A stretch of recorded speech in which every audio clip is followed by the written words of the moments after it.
Björn, du behöver inte sitta för dem och de måste stämma och jag ska börja. Och vi sitter med första versen. Man ser ju inte hur det är. Man ser inte man får. Okej, är du klar? Till långt och till tull. Till långt och till tull. Till långt och gas i Brianna. Till långt och till tull.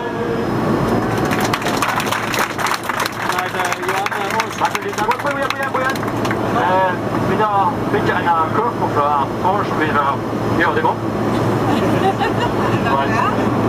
Tack för ditt Jonna, vi sitter här först. Med det, det? Så är det färdigt. Ja, det är fan att bygga.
Där är bussen.